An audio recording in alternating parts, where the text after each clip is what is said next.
How did this very intimidating woman, Gabi Garcia, go from beating up smaller women and multiple controversies to earning everyone's respect and getting a standing ovation just a few years later?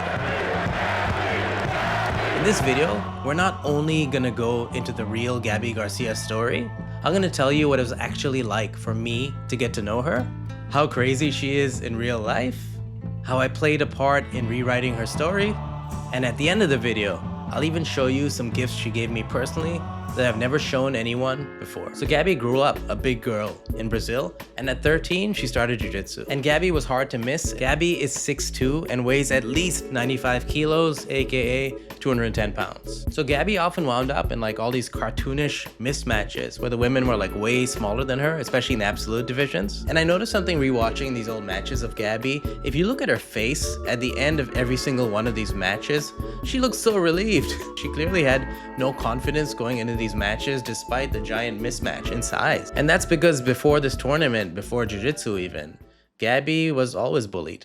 And bullying is a recurring theme. It's gonna come up a lot in this video. Now, to give you perspective on just how huge Gabi was, here's a photo of Mirko Krokop, who's an MMA heavyweight legend. He looks tiny next to her.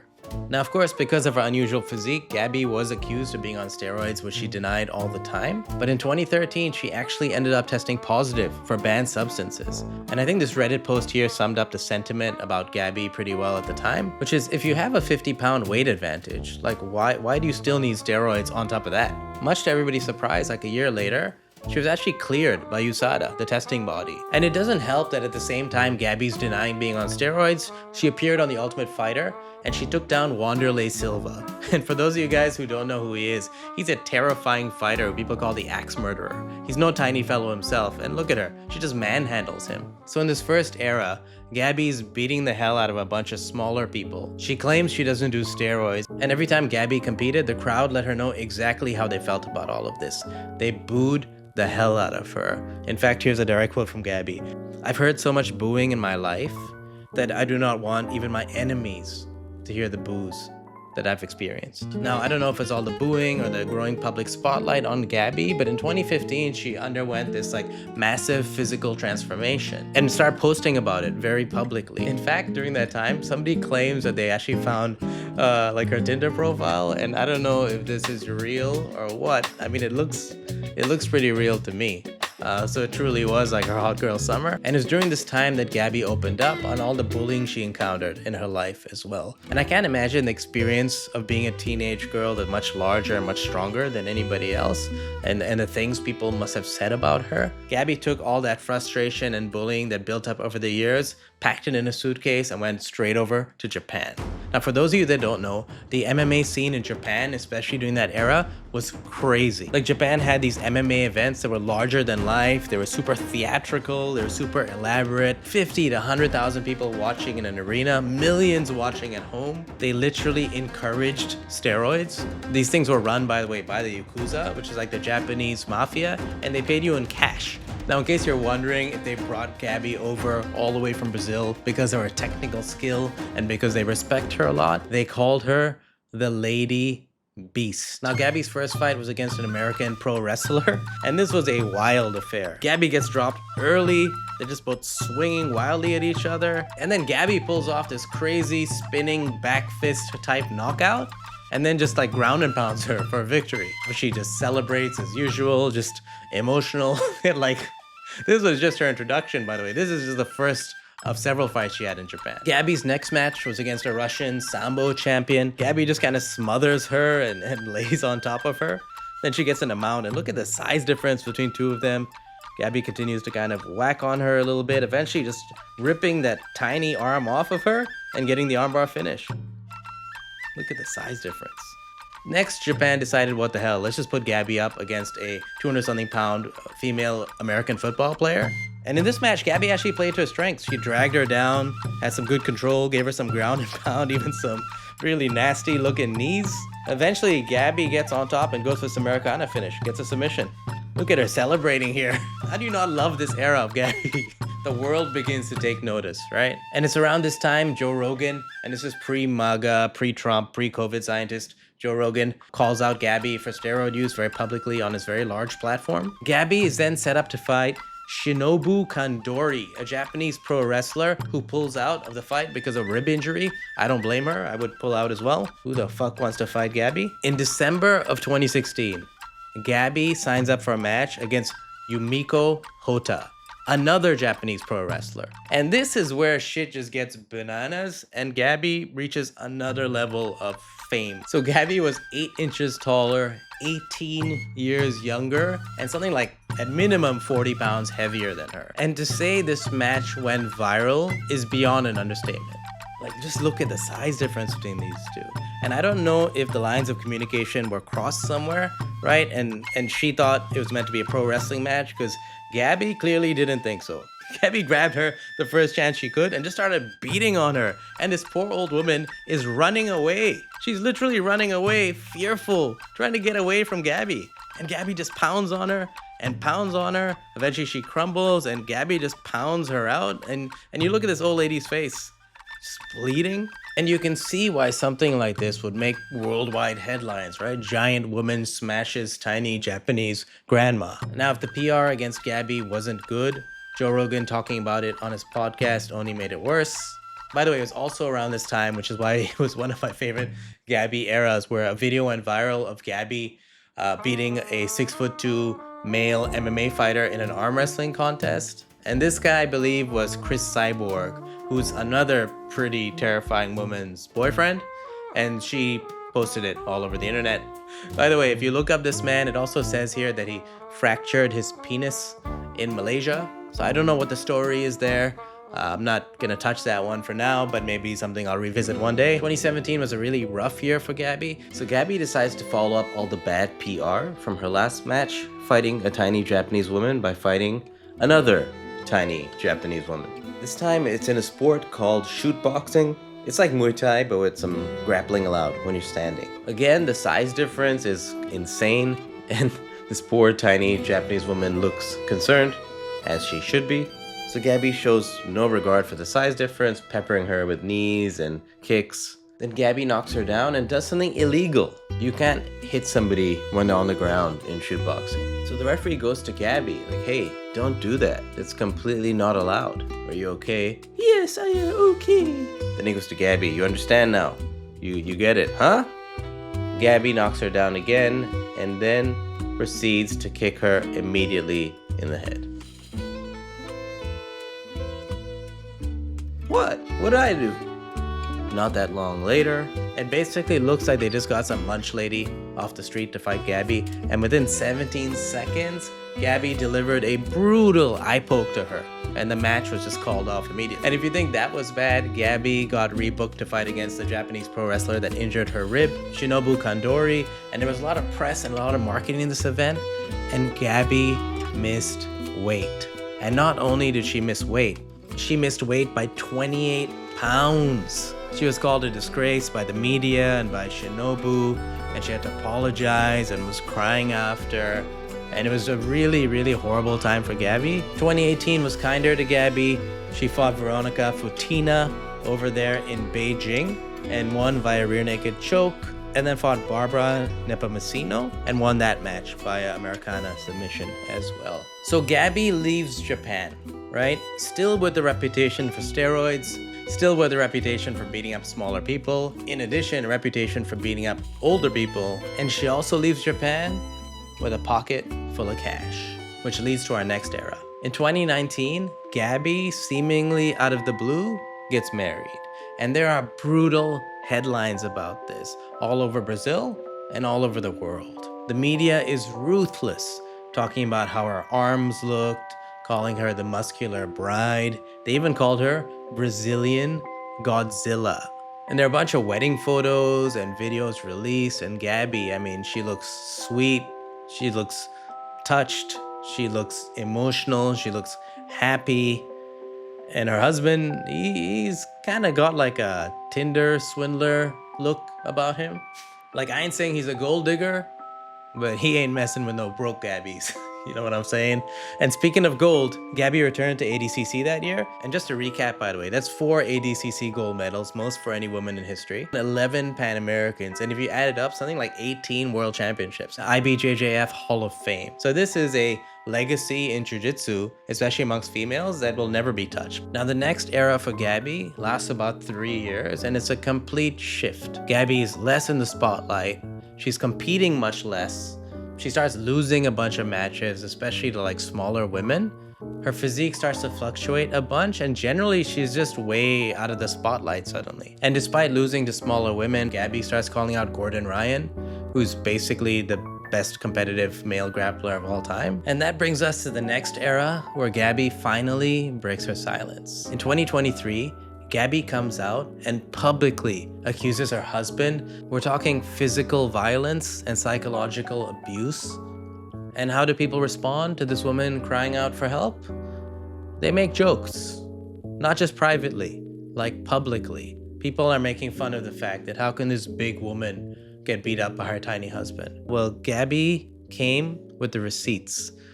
I'm gonna go through some of them, and just a warning, some of this can be pretty disturbing. So it all started here with this message from Gabi. The time has come to muster up the courage and tell everyone why I've been missing these past few years. These were the worst years of my life, but I will tell and show all the details at the end of this week. And then there's some photos of Gabi all busted up. I couldn't believe this could happen, that someone could be so evil. Basically saying that the husband already has a child with somebody else who was actually a guest at their wedding, and that he refuses to sign divorce papers just so he can keep trying to get money. She posts some threatening messages from the husband saying that she'll be left with nothing, that she got some type of court order protection against him, that he was sending her death threats, threatening to kill her, that he claimed ownership of her house and tried to steal a bunch of her things, tried to get some help from the government, that he has no job, that he's basically living off of her, that her parents were depressed, that she's depressed, that she hasn't left the house because of all of this. He forged her signature. He tried to list her house as an Airbnb. He says that he secretly filmed Gabi and was threatening to release naked photos and videos of her, that he threatened her parents. He threatened Gabi's dad. So the last few years, Gabi was being silent. Turns out she was actually getting abused the whole time. And when she tried to go public, a bunch of people just made fun of her, battered and bruised, physically, emotionally, sounds like even financially. Gabi's probably at her lowest point. But the good news is the road to redemption is just beginning. Now, this is also the part of the story where I come into the picture, and I'm gonna try and explain the story of Gabi's redemption from a few key memories that I personally have of Gabi. The first memory might actually be a silly one to folks. So when Gabi called out Gordon Ryan to fight in 2021, I don't think she realized that she was unwittingly setting in motion a sequence of events that would actually lead to her redemption. Gordon obviously ignored the request, but Craig, Gabi Garcia keeps ducking me, kept trolling and kept asking Gabi to fight. And I don't know why Gabi actually finally agreed to meet Craig and do this video with him and do the arm wrestling contest. But this was the start, believe it or not. This was the start to Gabi's redemption. I don't know if she realized it at this point, and I don't know if other people realized it at this point. I have a visceral memory of that laugh, of that expression right there on her face. That smile, that laugh, that's the real Gabi. That's the Gabi that's been hidden all these years. Now it's 2024, and Gabi has announced she's gonna return to MMA. Then the Brazil floods happen. And this perfect storm really happens at the same time. Now, the husband is obviously creating financial hell for Gabi. She hasn't fought in a little while. She needs some money to support family for the floods. And ADCC is coming up, but ADCC doesn't pay so well. Suddenly, fighting Craig actually might be the best financial decision she could make. Now, it was my first week with Craig. I was there to make videos with him, film, edit, produce, all of that. And every single day, he would be on the phone with Gabi for like at least an hour. And Gabi is a chatty lady, and she likes to talk about how she feels, and Craig does not. But their poor bastard was on the phone every single day. Yes, Gabi. Yeah, Gabi. I know, Gabi. That's interesting, Gabi. Just trying to get this woman to sign. And that's still like a pretty fond memory for me, just watching Craig suffer through all the long phone calls. Like, they're friends now, but they weren't friends then. And I remember on one epic day, like $1 million of real cash was delivered to Craig's house. Gabi signed the contract. We got it printed and delivered like 30 minutes before leaving to Rogan. We took the cash, we took the contract. He dumped it all on Rogan's desk, and CGI was announced, and CGI was happening. And this is what officially set Gabi's public redemption in motion. My next memory with Gabi, me and Craig had just finished filming in Romania with these witches, and it was that thing where we're trying to get them to curse Marigali and curse Gordon Ryan and curse ADCC, and we burned all these things and we chanted and we did all this ridiculous stuff. And you know, at this point, I was just shooting whatever I wanted to. Craig had like supreme trust in me. So I shot what I wanted to, I shot it the way I wanted it to, I edited it the way I wanted it to, and Craig really enjoyed it, but I wasn't sure how the public was gonna perceive it. And so the second person to see all this funny witch burning footage was Gabi. We showed Gabi and she laughed. And she laughed and she howled, and like, I still remember, it's such a generous, loud, boisterous laugh of someone who clearly enjoys laughing, somebody who clearly has a sense of humor. And this is a side of Gabi like nobody sees, the world hasn't seen. This is the side of Gabi we got to get out and show the world before the tournament. My next memory was actually meeting Gabi for the first time. So I think we're staying at an Airbnb in like LA. And so I went down to the garage to pick her up, and I started to film a bit, but then I got nervous because I didn't know what she'd be like in real life. So I put my phone away quickly, and Gabi just walked over. She gave me a hug and she just said, "What's up, bitch?" And in true Gabi fashion, she brought a bunch of champagne for herself to drink. She brought a bunch of sex toys that nobody asked her to bring. Since her husband screwed her over, she's tried a few more businesses to make some money, and she'd opened a bunch of sex shops. You'll notice throughout the Road to CGI series, Gabi would end up randomly just bringing out sex toys for no reason. I also remember Gabi storming off a few times and just jumping on her phone, and when she'd come back, she'd tell me that her husband was trying to use her credit card. Spending time with Gabi in person, it just confirmed to me that she's super self-aware, she's hilarious, and like, this is a side of her that not many people have seen, and a side of her like we have to highlight. Now the rest of what happened in that house is a bit of a blur. It turned into a bit of a impromptu house party, and maybe I'll share some of the stories from there one day, maybe I won't, but I can tell you that we got thrown out of the Airbnb the next day. The next memory I have of Gabi was briefing her for the face-off, that Renato Laranja shoot we did. Now Craig had this brilliant idea of like, let's do a boxing style face-off between me and Gabi. And then he said, let's get Renato to be the mediator. And so I was thinking about how to execute it. And in my mind, I was like, we gotta shoot it polished and we gotta take it super seriously. And I love comedy, so for me, this was like a really huge deal. Now, Renato came in super hot, like he was just attacking from the jump, and we were all kind of nervous seeing how Gabi would react, and she just laughed.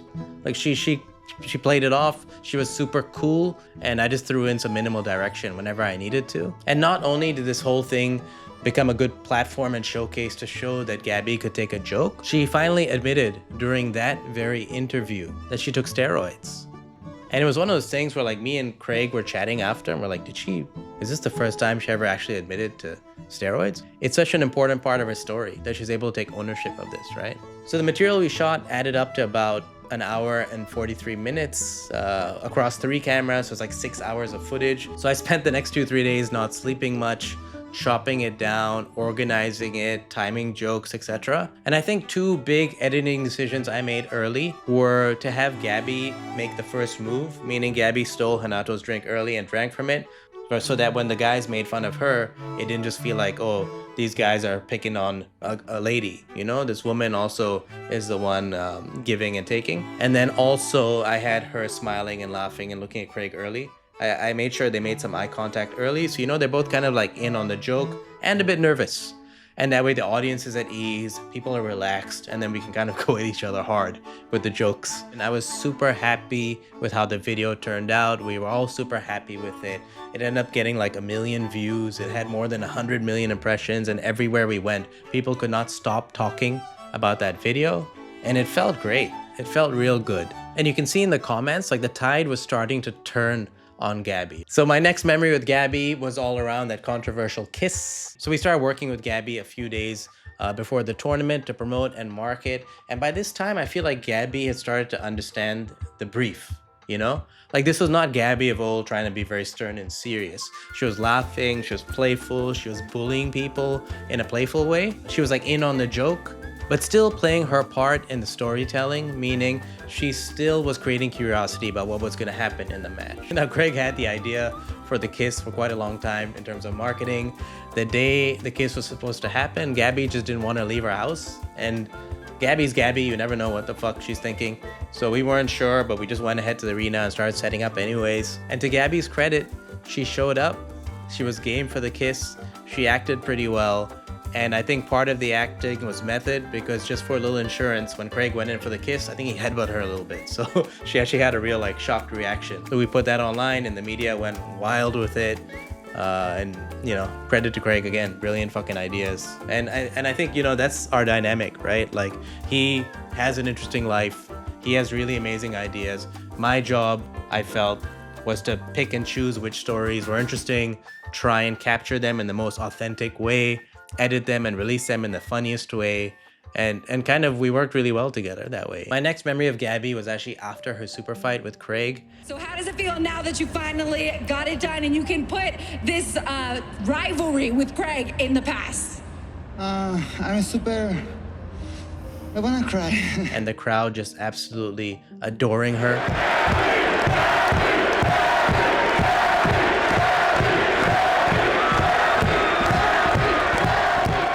And I think this was like the culmination of weeks of Gabi going along with the joke, having humor, having self-awareness, having grace, and having the ability to laugh at herself. You know, going from getting booed in every arena to getting a heartfelt standing ovation. You can understand why Gabi got so emotional here.